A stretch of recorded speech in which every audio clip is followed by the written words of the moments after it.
all three of you have children who are who are also under the spectrum and who are normal, right? Um, Absolutely. how does it happen, right? The kind of comparisons.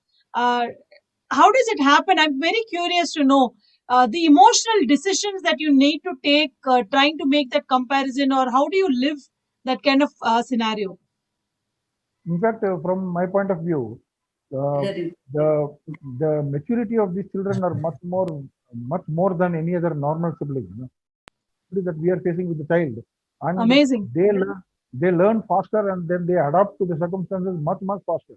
In fact, today, if you ask her to be without her brother, she will not be. She is so much attached, and Amazing. that is in one area of concern for me, because tomorrow Oh, I had to get her married. I had to ask her to look after her life on her own. But many times she says that I cannot imagine my life without you people. So that has put me in a crisis situation.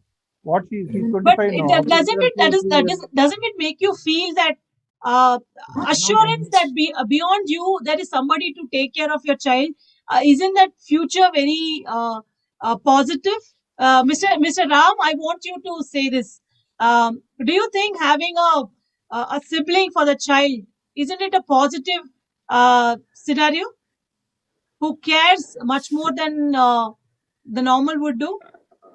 Okay, there are two aspects to it. I mean, initially when we had Nivriti, we were very happy. In fact, Nivriti was like a very bubbly and extremely sweet, and she was like the darling of the family. So whenever we had our tensions with, I mean, the stresses which we faced with Right. autism and with Nishant, yeah, she was.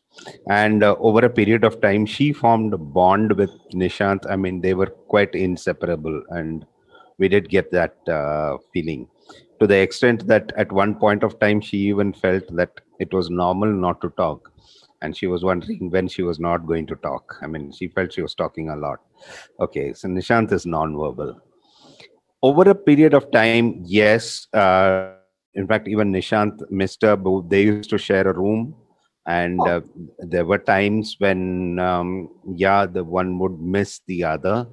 I mean, yeah, some days, I mean, Nivriti would go for a sleepover with her friends, and and she had to sort of like call back and tell that, okay, she's safe, because this guy would be worried. I mean, when is she going to come back?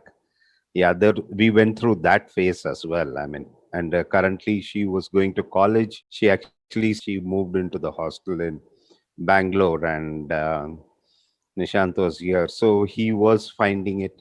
He felt he also went through the same separation anxiety as all of us went through, same as hers. Yeah, that is is there. it much more than Yeah, the the normal other people would do? aspect, yes. Is it much more than the anxiety? Uh, I don't know. I felt that it is normal for the anybody. I mean, anybody Okay. goes through a separation anxiety, especially with a sibling. Yes, when you grow up with a sibling and when you're very close, it does normal happen. I mean, I think I don't know how to put that grade to it, but I felt took place. Yeah. But if you ask, I mean, specifically, yes, that is it advantageous or is it disadvantageous? From personally, yes, as parents, yeah, we did feel comfortable, and yeah, it is a sometimes a comforting thought. We know that okay, someday Nishant has somebody to, you know, in back on. But the other way around, I'm not sure. I mean, whether Nivriti is like taken on a, it's too much. Also does play in our mind sometimes. I mean, yeah, for her, is it good? It's a very difficult question to answer whether is it advantageous for to have another child also with this. A companionship, yes, it's required, but we are only looking at it from the perspective of the child with the disorder. We are not looking at it from the other side. From the other side, yes, as a person, Nivriti is far more sensitive, more matured for her age, and she's very balanced, I would say. Yeah, as of Okay. today, although she's just about 20, but she really can be. She's overall her growth. She She's can be very the mother to different. Nishan if required. Yes, yes, certainly. Absolutely. And they both, they, I mean, sometimes Nishant listens to her more than us. I mean, so that to that level, I mean, it's there, is there. So why I'm Yes. asking you to expand this a little more, right? So I have this feeling, and while I was talking to parents who are not probably ready to come and join for the session, they were very Mhm. hesitant to let the siblings go together, differently able children and special children and the normal sibling, right? Can they grow together? Is a question that probably has been in their mind, and people may not openly ask. So I'm trying to, with this conversation, I'm trying to make them understand that it is possible, it is natural, and maybe we should do it. Yeah, I think it helps a lot from the inclusivity perspective. Yeah, I mean, we are trying so hard. I mean, to bring the disabled to be. So, to that extent, yes, it is. Siblings play a huge role in that.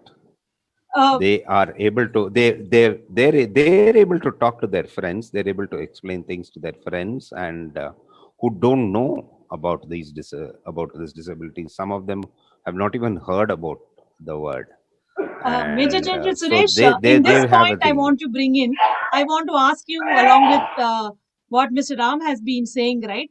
Mr. Sundarajan and Mr. Ram have, I think, a boy and a girl. How is it with two boys? Also, there's one more aspect to it. The younger one is the girl in both the cases, as far as Mr. Sundarajan and Mr. Ram is concerned. I have seen other parents also who have a younger girl as a sibling. There is a lot of difference and a lot of bonding, etc., etc. While as if you have a younger son also, it may be so. But in our case, the son is elder. The elder boy is 36, who's on the spectrum is 33 now, this coming October. They're exactly 4.5 years apart. So the elder one will be 37 this April, and another couple of weeks. Yeah. So what happens in this such a scenario is, and especially when you are, from a Tam Bram family or, something like that. So you are putting them into, into education, and more so when my wife was into the education area, and she was in fact teaching our elder son in school also. So naturally, by chance, I mean, the teachers in the school did not know her own son was in the same section, and she got put into that section the first year. In fact, she was in a dilemma. She was so nervous whether she should take the class or not. Very mature that way. He will always address her as madam in the classroom, throughout in the school, and he will not even go near her. So when she comes back home, only he will call her as Amma or whatever it is. So that way, our elder son was very mature.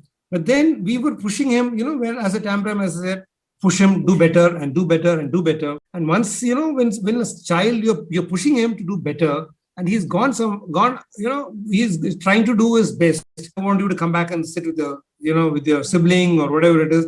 So he does feel, as today, as I told you, like he does feel, but the gap has become, wide. The gap has become wide. So when they were young, when they were playing, he would like to play. So we will not let him, he'll go and play.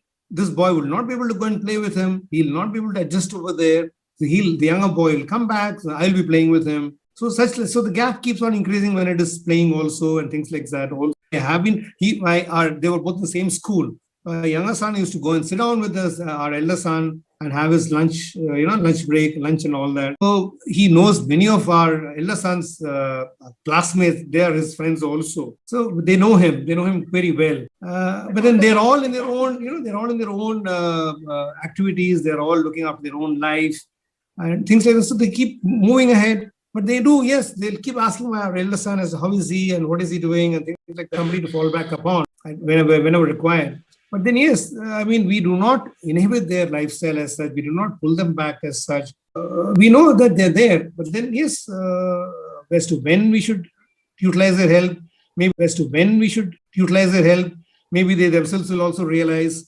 Like our elder son is now is in California, so which is pretty far away. I mean, it's humanly impossible for him to, maybe, of course, he can come at short notice also. No, even in a normal scenario, right? That is not something that we can depend upon, especially when you move abroad and stuff like that. Yeah. Now, we have spoken about your professional journeys, how it has been, how you are able to balance out at home. how the siblings have actually played a key role. This was a topic that we also discussed in our previous session. My next important question is, how is it going to be for the special children, special adults when they grow in, after you all are not there in their lives?